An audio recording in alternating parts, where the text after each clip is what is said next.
জাহান্নামের আগুনে কষ্ট পাইবি বাপ, এই জন্য তোরে ফিরাইতে চাইছিলাম। খবরের আযাবে কষ্ট পাইবি বেটা, এই রং তামাশার ফুর্তি শেষ হয়ে যাবে, রঙিন ঘুড়ি কাইটা পড়বে একদিন।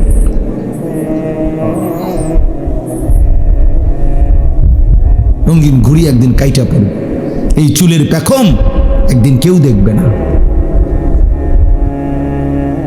এই যৌবনের অহংকার দোস্ত কেউ দেখে না। এ দেখতে দেখতে ফুরায় যায়, দেখতে দেখতে হারায় যায়,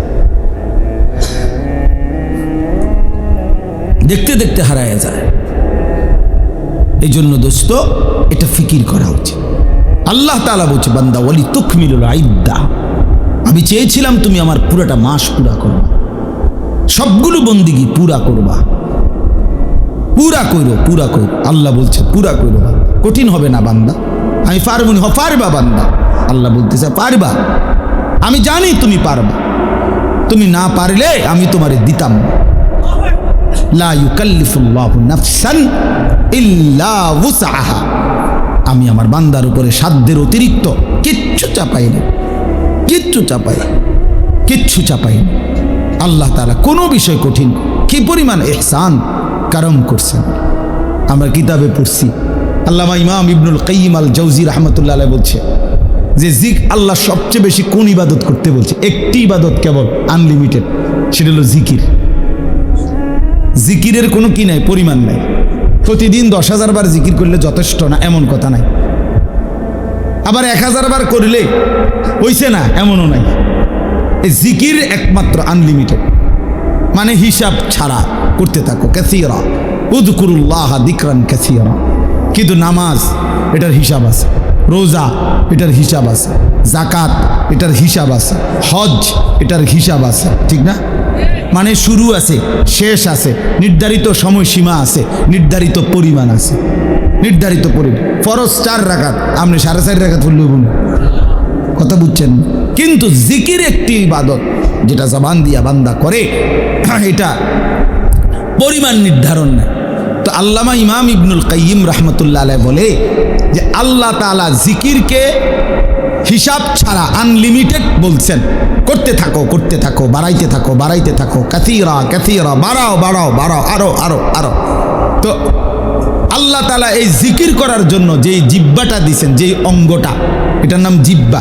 তো এটা বানাইছেনও আল্লাহ তাআলা এমন, যেটা করতে বলছেন আনলিমিটেড, এটা করার জন্য এমন একটি অঙ্গ দিছেন, এটাই একমাত্র মানব দেহের অঙ্গ, যেটা একই সাথে লক্ষবার কোটিবারও ব্যবহার করলেও এটা কোনো অসুবিধা হয় না। কিন্তু সমপরিমাণ না, তার কাছাকাছি যদি অন্য কোনো অঙ্গ দিয়া কোনো ইবাদত বান্দা করতো, সে পারত না। যেটা আল্লাহ যেমন দিছেন ওইটার জন্য অঙ্গটাও দিছেন কি ওই রকম। এখন মনে করেন 1000 বার আমি বললাম আপনা করে সুবহানাল্লাহ পড়েন, তবে শর্ত হইল আপনারা প্রত্যেকেই এই প্রত্যেকবারে একবার হাত উঠাইবেন, একবার হাত নামাইবেন। এটা হলো আইন। জিকির করবেন কয়বার? 1000 বার। তবে প্রত্যেকবারে কি সুবহানাল্লাহ সুবহানাল্লাহ সুবহানাল্লাহ সুবহানাল্লাহ, এমনি আমনি উড়াইয়াছেন, নামাইয়াছেন। বুঝেন নাই কথাটা?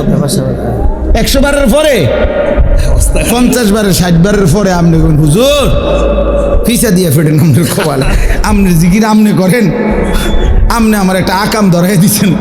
আমি জিকির করবো জিব্বা দিয়ে, আপনি আমার হাতিটারে কীর্তন লাগতাম, আমি আমার দ্বারা হাত চলে না, ঠিক কি না বলেন? এই হাত কি হয়ে যাবে? অবশ্যই, মানে এটার পারতেন না, আপনি এতক্ষণ পারতেন না। অথচ বুজুর্গানে দিন 24,000 বার জিকির করতো, 12,000 জিকির করতো। ইমামে রব্বানি হযরত মাওলানা রশিদ আহমদ গাঙ্গুহি রাহমাতুল্লাহ আলাইহি শেষ বয়স, যখন চোখ দিয়া পানি পড়ে, যখন বয়স হয়ে গেছে, দুর্বল হয়ে গেছে, আল্লাহর কসম কিতাবে আছে, উনি শেষ বয়সে বলছে উনার ভক্তদেরকে যে বাবারা, আমি তো আর আগের মতো জিকির করতে পারি না, আমার শরীর একদম দুর্বল, আমি একেবারেই দুর্বল হয়ে গেছি। তখন কোনো মুরিদ জিজ্ঞাসা করছে, হযরত এই শেষ বয়সে আপনি আল্লাহ পাকের কি পরিমাণ জিকির করেন? তো উনি বলছেন, বাবা আমি তো এখন দিন রাত মিলে সর্বোচ্চ প্রতিদিন 1 লক্ষ বারের বেশি তাসবিহ পড়তে পারি। আল্লাহর কসম আমি কিতাবে পড়ছি, যে সময় তার বয়স 70-এর ঊর্ধ্বে, সেই সময়ে মানুষটা বলতেছে 1,00,000 বার, এখন দুর্বলতার কারণে এর বেশি করতে পারে না। এই মানুষটা 40 বছর বয়সে কি পরিমাণ জিকির করছে। হ্যাঁ, উজানিওয়ালা এত জিকির করে কেন? চরমনাইওয়ালা এত জিকির করে কেন? বুঝেন নাই কথাটা? এর পিছনে কাহিনী আছে তো। হ্যাঁ, গঙ্গুহি রহমতুল্লাহ সিলসিলার যারা, তারা খুব বেশি পরিমাণ জিকির করে।